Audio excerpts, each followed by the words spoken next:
Hey guys, Jared Wesley here of Live Traders and back for another weekly lecture. This week's lecture is going to be on a couple different topics, but one that is near and dear to my heart, and it's called trade management, okay? There are a lot of different things that traders do to cost themselves money.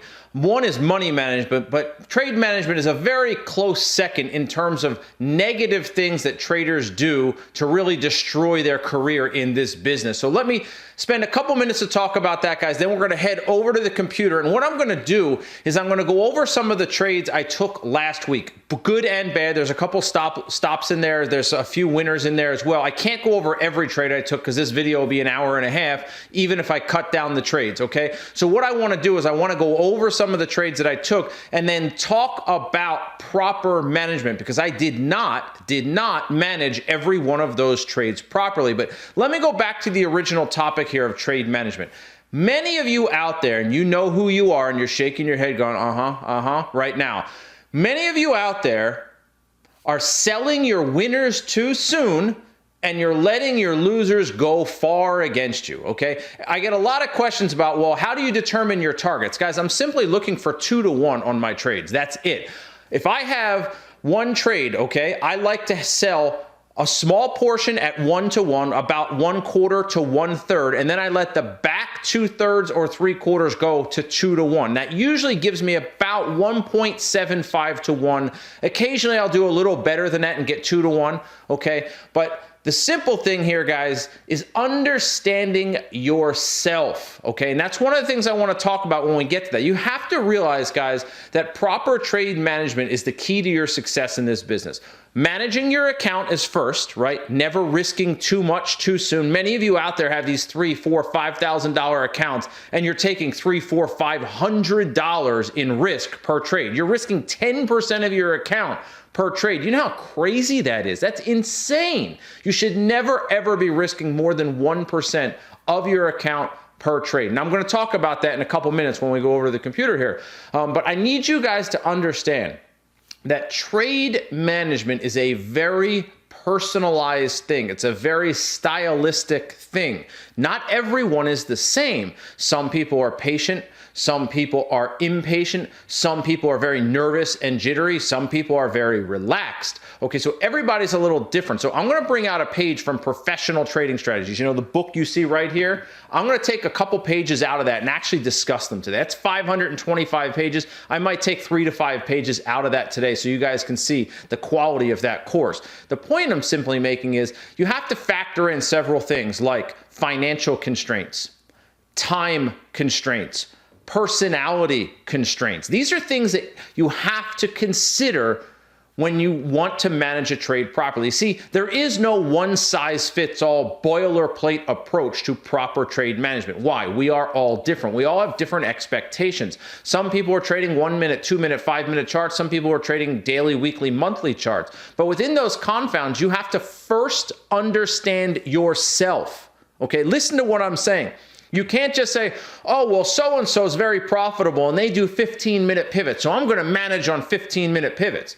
Well, that other person might be completely different than you, okay? You might be a person who only has an hour a day to trade, and you might be very nervous and jittery. So you might not be able to manage on a 15-minute chart. You might have to go down to a 1 or a 2-minute chart. You might have to do 1.5 to 1, 2 to 1, 3 to 1. Why? Time constraints and personality constraints. See, guys, I almost failed in this business when I first started because I thought there was a one-size-fits-all management approach. There is not. Okay, people told me 2 things. Oh, you can't make money taking breakouts. Haha, they were wrong. Okay, and you can't make money scalping 1-to-1 to 2-to-1, somewhere in between 1-to-1 and 2-to-1. You can't do that. Well, why not? Okay, here's a question for a rhetorical. I'll go over it later. Rhetorical question. If you have a 50% win rate, you win 50% of the time, you lose 50% of the time. When you win 2-to-1. When you win 2-to-1. Okay. Now, the next person has a 60% win rate. They win 60% of the time, they lose 40% of the time. But when they win, they only win 1.5 to 1. They only win 1.5 to 1. Who makes more money? Trader A with a 50% batting average? Trader B with a 60% batting average. Trader A makes more per trade. Trader B makes less per trade, but Trader B wins more often. Who makes more money? Do the math on it, okay? I'll talk about it in a couple minutes because I'm not going to give you the answer right now. I want you to really think about it, guys. Win-loss ratio, Sharpe ratio, batting average, these things are important. So what I'm going to do, guys, is I'm going to go over some of the trades I took last week, all right? And I'm going to dissect them, okay? And I'm also going to talk about a couple trades I didn't take last week that I feel like I should have taken last week. Trade management, very psychological, emotional. Well, you get complacent. You get a quick winner and you get complacent sometimes. That's not good trading either, okay? So trade management is one of the most important topics that you will ever need to understand. If there is one thing I want you to stress or understand from this video, it is this. There is not a one-size-fits-all approach. We are all very, very different. So instead of building a trading plan and hoping you can follow it, why don't you first think about who you are as a person, who you are as a trader, and then build a trading plan around that person. Basically maximizing your strengths and minimizing your weaknesses. I see so many people that have these boilerplate trading plans like, well, so-and-so said it works for him. Well, that's him. That's not you. It might work for you, but it might not. So sit down. And the first thing I want you guys to do before you choose upon a trade management strategy is think about who you are as a person. How much time do I have? What are my financial constraints, my time constraints, my personality constraints, my intangibles? Okay, so those are some of the things that we're going to talk about. Don't worry, I will get into more detail about it when we get into the video, guys. But this is a very, very important topic. Stop cutting your winners short and letting your losers run. It's suicide and it's a way to the poorhouse, okay? Put a picture of a tent on your desk and put a picture of a mansion on your desk. And then just put right in between, you choose. Okay? You want to live in a tent? Sell your winners too soon and let your losers go. You want to live in a mansion?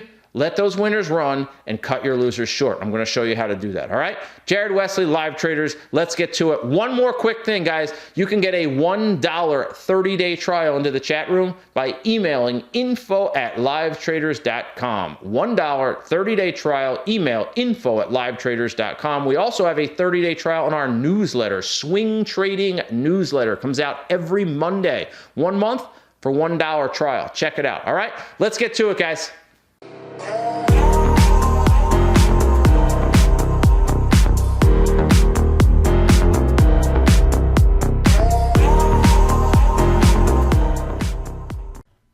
Okay, guys, let's get into this stuff. Like I said, today's topic is going to be about trade management and how important that trade management really is when you're trading, guys. I know this slide right here is a lot of text, and I'll get to it. And you can see, this is page 318 of the Professional Trading Strategies course, guys. This chapter alone is about 45 pages. We're going to go over about 4 slides today.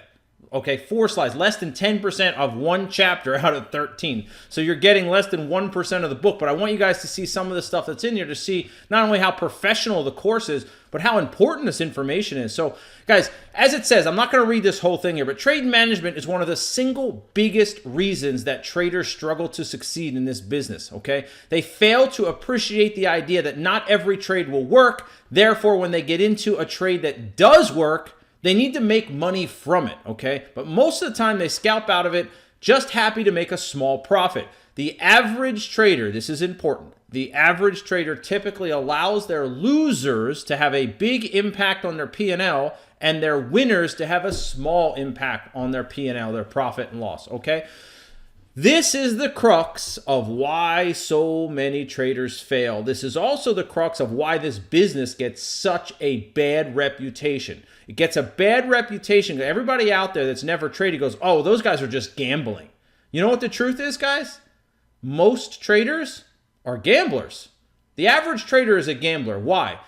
You have to understand that this business is about statistical probability. That's all it is. You're not going to win on every trade, but when you win 2-to-1 or more on your trades, you're going to be fine. You just don't know, of the 50% you win and of the 50% you lose, you just don't know which ones you're going to win and which ones you're going to lose. So if you do the same thing on every trade, it doesn't matter. When you start messing with it, that's when it matters. So guys, let's dig into this, take a look, okay? All right, so It's all about expectation, guys. I want you to think about this for a quick second, okay? I don't know if this analogy speaks to you or not. I travel quite a bit. I travel a lot. Now, if I get into an airplane, okay, and the flight attendant says, this flight's going to be about 5 hours, Mr. Wesley. I say, okay, great. And the flight takes 8.5 hours. What happens? I get a little bit upset. I get a little ornery. I get a little cranky and crabby, right? Why? Because the flight's like 50, 60, 70% longer than the flight attendant said it was going to be. So I'm frustrated, okay? Now, what if I get onto the same flight and the flight attendant says, Mr. Wesley, the flight's going to be 5 hours today, and the flight's 3 hours? I'm pleasantly surprised, right? I'm going, oh man, I was expecting a 5-hour flight. It's only 3 hours. This is fantastic. Trade management is kind of the same. It's all about your expectation for the trade before you get into it, okay? So what are you expecting from each trade? Now, why am I bringing this topic up? Guys, I'm bringing this topic up because you can get into a trade that has a terrible target. But if your expectation is to scalp out of it, that trade might be acceptable. So let me give you an example. There are times, not often, where I'm looking for 2-to-1 on a trade, which I do every trade, okay? But I get into a trade, go, wow, this thing doesn't have a lot of room, but this is a really nice breakout. I think I can get a quick 30 cents from this. So that's my expectation. Maybe normally I might need $1 from that trade, but this time around, I'm only looking for 30 cents. My expectation is quick scalp. So I might get 1-to-1 on it, but that works 90% of the time on that particular trade. So it was all about expectation. If I went into that trade expecting to get 2-to-1, I would have been sorely disappointed by that trade. But if I went expecting just a quick hit and run, I'm pleased with the result because that's what I expected from the trade. So the question then is, are your expectations in alignment with your trading strategy and trading style? Let me give you an example. Guys, so many traders come in and they're trading on, for example, a 2-minute chart. And they're like, yeah, I'm going to get 5-to-1 out of this trade. No, you're not. Not on a 2-minute chart, you're not. There's no way. Now, sure, might that happen occasionally? Sure, you might get lucky 5 or 10% of the time. But if you're a 2-minute trader, a 1-minute trader, a 2-minute trader, a 5-minute trader, and your goal is to get 5-to-1 out of a trade, you're going to be disappointed most of the time. Why? Because your style and time frame you're trading on is not in alignment with your expectation. If you're trying to get 5-to-1 on your money, let's say you're risking $100 on a trade and your goal is to make 500. You better be on a 5 or a 15-minute chart or manage it on pivots, okay? That expectation is in alignment. But if you're on a 1-minute chart doing a bar by bar trail stop and you're trying to get 5-to-1, good luck. So it's all about expectation, isn't it? The other thing we have to understand is knowing yourself. Most traders out there, I know you're going to chuckle because you're thinking, damn, how does he know this? You think you're one thing, but your actions say you're another thing. See, guys, we're different as traders than we are in the real world. See, I can go wait at Starbucks for, I don't drink coffee, but tea. I can go wait at Starbucks maybe, for 10 or 15 minutes for a tea. But in trading, 10 or 15 minutes feels like an eternity to me. So I'm like sitting there thinking, wait a second. In the outside world, I'm relatively patient. Okay, I'm not going to wait 3 hours for a ride at Disneyland, but I'm relatively patient. Trading, I'm completely the opposite. I'm an impatient person. Have any of you guys noticed that? That you think you're one way, but your trading results prove you're another way, a different way? So which do you go with? You go with the results, guys, meaning you have to know yourself. Are you jittery or are you relaxed, okay? Can you handle giving back profits while shooting for larger targets, okay? Can you handle taking profits earlier than watching the stock move higher? I can. I can't do this, though. I can't handle giving back profits while I'm shooting for a big target. But I can handle taking profits and then watching it go. Why? Money's in the bank, baby. Bird in the hand's worth 2 in the bush. I'm good with that. Your personality might be different than that, okay? So what you're going to do is you're going to create a trading plan to lay out these strategies, okay?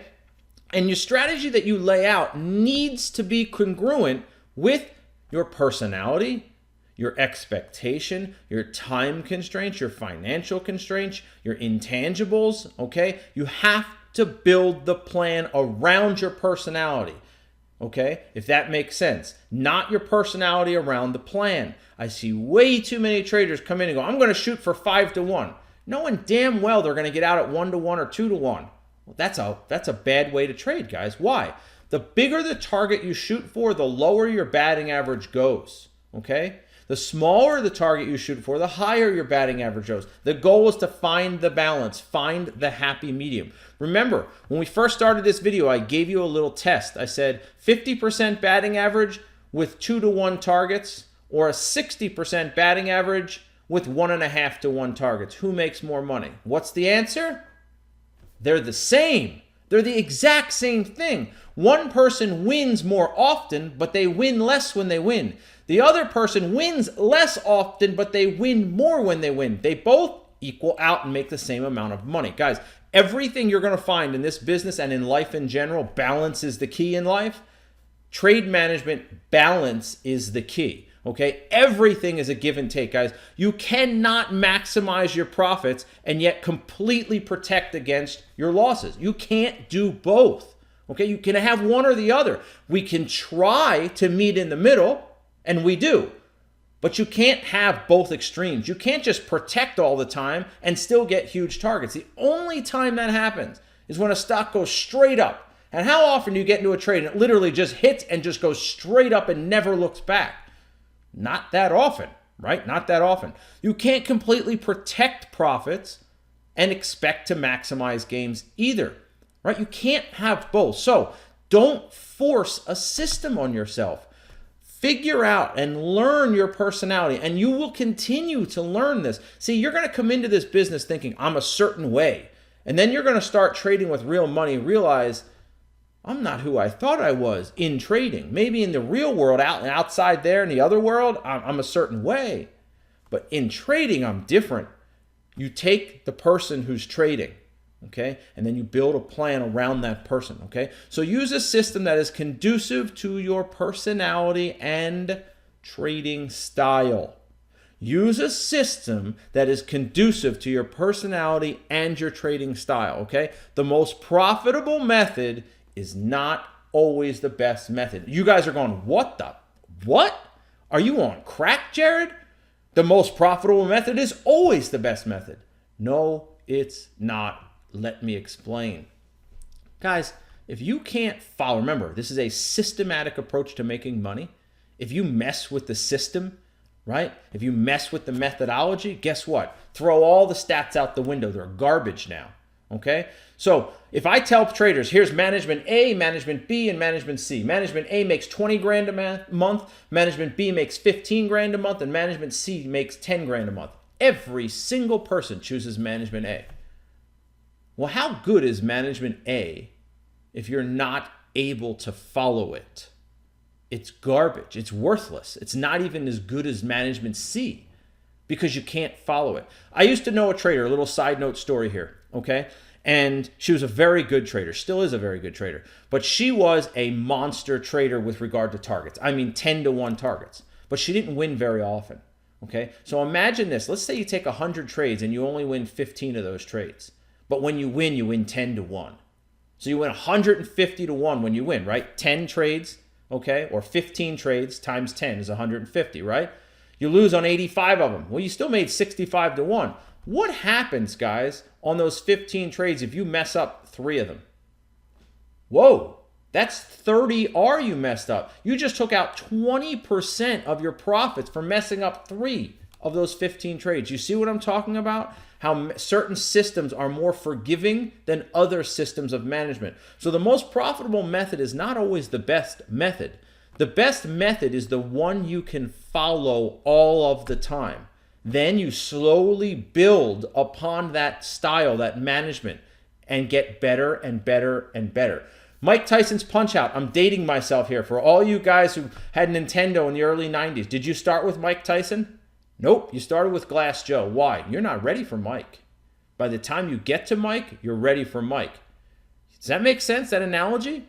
In trading, you start with a basic management system. It may not make a lot of money, but then you slowly build on that management system and it gets better and better and more profitable. And you do it because, guys, if you're stressed out, If you're emotionally scattered, you'll never follow the management strategy.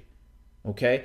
If you're calm and relaxed, you'll follow it. And guess what? Confidence begets confidence. Winning gives confidence. If you can't win, you won't get confidence. Start small and grow, guys. That is how you have to do it, all right?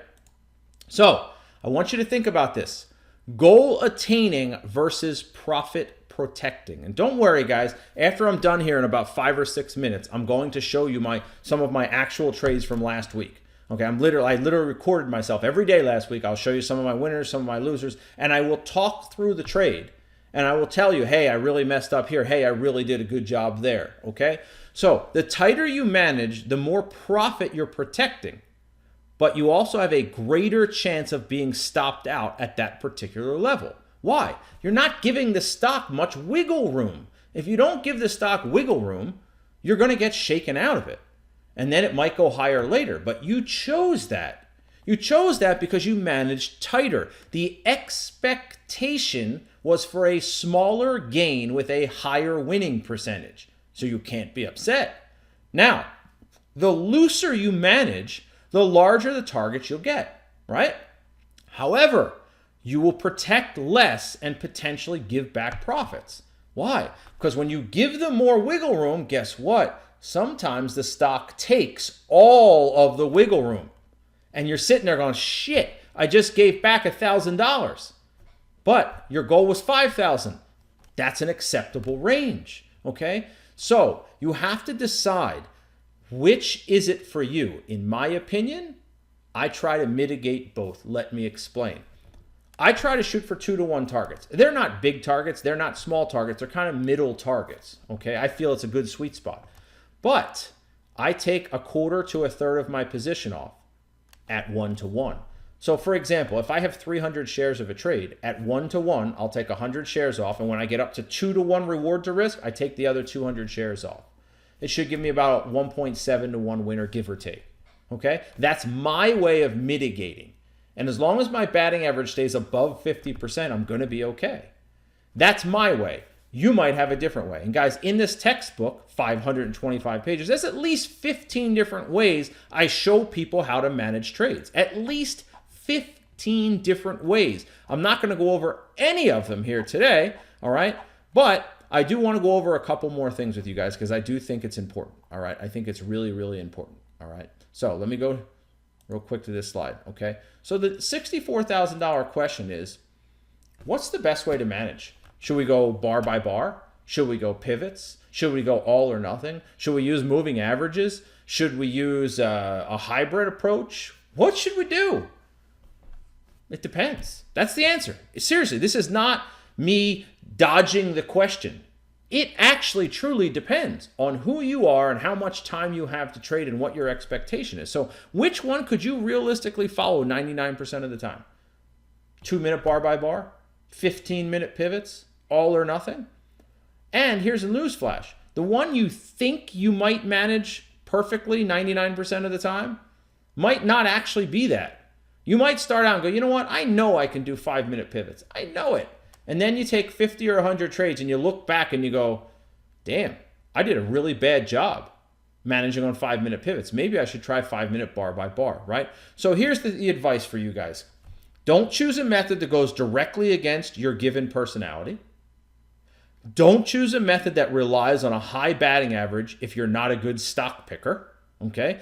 Don't choose a method that relies on a high Sharpe ratio. Sharpe ratio is your win-loss ratio if you're not a patient trader, okay? Risk to reward 2-to-1, that's a 2.0 Sharpe ratio, okay? Don't choose a method that won't fit into your schedule or time constraints. Guys, if you have an hour a day to trade, forget about 15-minute charts unless you're doing a quick 15-minute 3-bar play at 10 a.m. and you're going to be done by 10:30. But even that's tight. So if you only have an hour a day to trade, I wouldn't go higher than 5-minute charts. Why? It doesn't fit into your schedule. The goal, though, is this. Choose a method that maximizes your strength and minimizes your weakness. Guys, I really hope you're paying attention to this. I'll tell you why. See, charts are sexy. When I put charts on, everybody watches and listens. I haven't shown any charts yet today. So half of you have probably logged out by now because you're going, oh, he hasn't shown any charts. I'm going to in just a minute. But the point I'm simply making is this information is immensely important. Immensely important. You guys are all messing up your trading careers because you're terrible trade managers. Terrible. Okay? So every trader is different. No single one style is perfect. Okay? Find a strategy that complements your personality style. Maximize your strengths, minimize your weaknesses. Guys, a center in basketball is 7 foot. They're not likely going to be jacking up three-pointers that often. Occasionally, just not that often. Hey, a guy who's a guard, a point guard is 6'3", 6'5". Guess what they do? They're not standing in the low post. Why? Because the guys under the low post are a foot taller than them. Maximize your strength. Get separation on the outside and shoot the J or shoot the 3. Maximize your strength. Minimize your weakness. Trading is no different, okay? It's a give and take. Really hard to have a high batting average and a high Sharpe ratio. That means high Sharpe ratio is how much your reward to risk is. A 2-to-1 reward to risk would be a 2.0 Sharpe ratio. It's hard to have an 80% batting average with a 2-to-1 reward to risk. It's really hard. Focus on the style you can actually follow. Usually, guys, a hybrid approach is the best. And last comment, whatever style you choose, be consistent. Many of you are losing because you're simply inconsistent. You're consistently inconsistent, okay? I personally think the all or nothing approach is really good. You basically get into a trade, you wait for it to hit your target or wait for it to stop out, and that is it. If you're still in it at 345, get out, come back tomorrow. I'll repeat, all or nothing, in my opinion, is the best approach you can take. Either shoot, get your target, or you stop out, or you get out at 345 if the market's going to close. That's it. So guys, what I'm going to do now is I'm going to put up some of the videos from this past week of trades I took, like Facebook and like Amazon and things of that nature. And I'm going to talk through them as I go through it. This video is a little bit longer than I was expecting it to be. It's about 25 minutes at this point. So there's probably another 15 or 20 minutes to go through. But it's really important information, guys. And remember, you can always get a hold of me at Jared, J-A-R-E-D, at livetraders.com. Jared at livetraders.com. All right, let me move on over, guys. I want to put the video up and I want to talk through those trades, okay? Okay, guys, so I told you that I would go over these trades. This is one I took last Monday on Facebook. And you can see, guys, Facebook was on the gap list. And look at the 5-minute chart. I'm sorry, the 2-minute chart of this thing. I mean, you have a wide range bar, a narrow range bar, sitting right around the 173.20 area. And then we're just waiting, right? See it? Now the bar has closed. So now the order is being placed, right? 173.24. I'm giving it about 19 or 20 cents. You have a perfect 3-bar play here. Wide bar, narrow bar, and it's going to drop soon. So I end up using about a 70-cent stop on this thing. And here's the trigger right here. I got filled a couple cents late. I used a mix between the entry bar and bar number 2. Normally you should use, right? Normally you should use the entry bar. I'm sorry, bar number 2, I apologize. Normally you should use bar number 2. So I ended up having about a $400 to $450 risk on this trade. And I'm going to show you some of the areas where I really messed up. So you can see it now triggering, right? Now we're at 173. Okay, you'll see the P&L here soon, right? There we go. So the initial drop was decent, chopping around a little bit. So far, everything's fine. You know, everything looks good. But wide bar, narrow bar, and now it's, you know, going lower, okay? So we're not quite there. And this right here is a mistake. See that? Right there is a mistake. I just took 100 shares off right there, and I should not have done that, right? I should not have done that. I was supposed to wait on another 30 or 40 cents. So I cost myself about 40 bucks by taking those 100 shares off right there, okay? Now I'm lowering the stop loss, and then what do? I actually went back and kind of put it back up because I broke my plan slightly, and I said, you know what? Don't break it twice, right? So I broke it one time already, and then I went to lower my stop too soon. Too soon. Now is where I can start lowering my stop loss. Now that it's dropped 70 cents or so, just taking a quick screenshot here, guys. All right, that's how I make the slides. And you can see it. Once it gets under the half number, it's going to drop pretty good. Wide bar, narrow bar, drop. Now, check this out on Amazon, guys. We're going to go back to the Facebook trade in a second. Look at the 5-minute 3-bar play that's forming.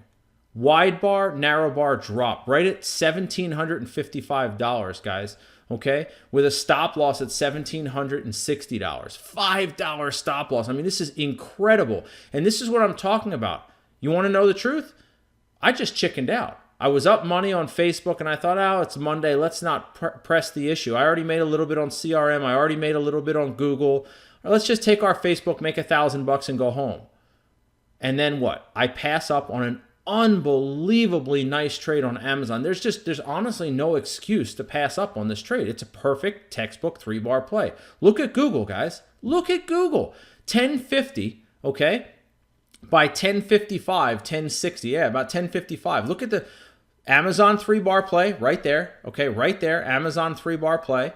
All right, 1755 by 1760, forming in real time. You can see it happening in real time, and I'm chickening out, not taking it. I think about it, and then I don't take it. Come back to Facebook, and why didn't I take those 2 trades? At least one on Google or one on Amazon? Chicken shit. That's it. I mean, it was Monday. I didn't want to press it. The prior week, I had a pretty mediocre week, and I was like, you know what? Let's not push it. So I'm going to ride out my Facebook and try to make $700 on it, give or take. Right about 1.6, 1.7 to 1. And so far, it's looking really good. Right? There's no issue here on Facebook. It's looking good. We're up 500 and some bucks on it. Right? Looking good. Getting close to target on this thing. We're up 600 and some bucks. And you can see the target down there at 170, 160. But what do I do here? Watch. I take some off right there. Boom. I should have waited a little bit. So that's my second mistake. Okay? Not a big mistake. Small mistakes. Right? Here's another. A little bit more right here. Okay, so what ultimately happens, guys, is instead of about 170, 190 being my full target on this, would have been about full target, what happens? I have to wait for like 170, 160, 170, 150 because I took some off too soon. And this is what happens when you don't manage perfectly. Your targets become bigger. See what I'm doing now? My goal was to get 700 out of this trade. But now to get 700 out of this trade, I need like 170, 140. Well, the main full target was like 170, 180 to 170, 190. And here we go. I'm going to get it. But that doesn't always happen, right? Do you guys understand where I'm coming from here? I'm going to get my target. I'm going to get my $700. But I had to pay up another 40 cents to get it. And boom, I'm out. Boom. $703.36. Okay, but I had to pay up to get that because I sold 200 shares too soon. That's breaking your plan. In years past, I would have broken a lot worse. Guys, look at this Google play. 1050. Guys, by 1055, you're already at target. 5-minute, 3-bar play. Just beautiful textbook. I mean, gorgeous. I passed on it because I was chicken shit. That's it. There's no other way to say it. I passed on it because I was scared. It was just, I shouldn't say scared. I was complacent. It's a better way to put it. I wasn't scared. I got my winner on Facebook. I made a little bit in the pre-market on Google. I made $147 on it. Right, I'm making like $900 on this particular day, but it should have been and could have been at least a $2,000 or $3,000 day. Right? We'll move past the lift here, guys. We're going to come back to Amazon in a second. I want you guys to see this. Check this out on Amazon. Look at that 5-minute 3-bar play, guys. Look at the Google 5-minute 3-bar play. Look at the Amazon. Guys, this thing just went $30 on a $5 stop loss, 6-1 on your money. Okay, so you guys can see here, understand and appreciate just how impressive the 3-bar play is. And when it's a perfect pattern, you have to take it. You just have to, guys. The odds are with you. Some won't work, but the ones that do will make you a lot of money. So don't be complacent. And this goes back again to trade management, money management. Google, same thing. I didn't have to take both, but I should have taken at least one of those. All right. And we got in that at the pre-market right under there. And I made $150 on it, but I should have made $700 or $800 if I had taken the 3-bar play. Okay. So I just wanted to go over that, guys, because I think it's really, really important that you understand how important trade management is. So here's the slide, guys, on Facebook. I'm not going to spend much time on this. You can see the perfect 3-bar play. The stop loss was a little lower than 174, to be honest with you. But this was a nice play. I'm going to go over Netflix next. And then after Netflix, guys, I'm going to go over NVIDIA and then Apple so you can see some of the trades that I took last week, okay? So here's the trade on Netflix, guys. You can see I used pre-market. I used a pre-market breakout to take Netflix over 344 with a stop at 343. Again, this is one I made about $600 or $700 on, but probably should have made slightly more on, guys. The next trade I took after this was NVIDIA, which you can see right here. But notice the 1 minute. The 1 minute's what's key here, guys. 142.50 by 141.85, a little wedge on that, okay? Why? It's breaking over resistance at 142. Another $700, guys. It's another trade that I took last week. Perfect pattern, okay? And last but not least is the wedge play on Apple. Again, another gap, no resistance above, and we have a little 1-minute breakout or a little 2-minute pseudo 3-bar play. Bar number 2 was not an equal high, guys. So those are 4 of the trades I took last week. I only took about 10, 12 trades last week, guys. Some were better than others, but the truth is, it was a solid week. My goal, guys, is to make 1 hour a day, and that's it. 1 hour a day keeps the JOB away is kind of the mantra we have here at Live Traders, and not every trade worked, but I only had 1 full stop out last week, all right? Everything else were small losers, $50, $100. But I want you guys to understand just how important that trade management really is, all right? You guys are you're selling your winners too soon and you're letting your losers run against you. And you just cannot do that, guys. Please, please don't do that. So I hope you enjoyed this lecture on trade management. There are a lot of different ways to trade, but what you need to understand is trading is a very personal thing. Trade management's a very personal thing, okay? So you have to understand your personality first. You have to understand your time constraints. Do you have all day? Do you have part of the day? Okay. And that will help you determine what style is best for you. Are you going to be a short-term scalper on a 1-minute time frame looking for 1-to-1, 1.5-to-1? Are you going to be a mid-range trader where you're trading 5-minute charts for maybe 2 hours a day? Are you looking for small targets, big targets? You can make up for small gains, guys, by higher frequency if you want. But see, you notice you can see there's a lot of different angles that you can play here, all right? And that's what trade management is all about, finding your rhythm. There is no one size fits all. Trust me when I say that, guys. There is no one size fits all. So again, I hope you enjoyed that lecture. And in brief, guys, if you want to get a $1 30-day trial into the Live Traders chat room, email info@livetraders.com. If you would like a $1 30-day trial to our swing trading newsletter, email info@livetraders.com. If you have questions for me, guys, you can email me at Jared, Jared, @livetraders.com. Please do not email me for the trial. Email info@livetraders for that. If you want to follow me on Instagram, it's @ScalpMaster1. I don't post as much on Instagram anymore. I post every day on StockTwits @ScalpMaster and on Twitter @ScalpMaster. So StockTwits and Twitter I post every day. Instagram, not as much. Hope you guys enjoyed that lecture. Have a great day, and I'll see you guys again next time. To get more great educational content, subscribe to the Live Traders YouTube channel. This way you'll get email alerts every time I upload a new video.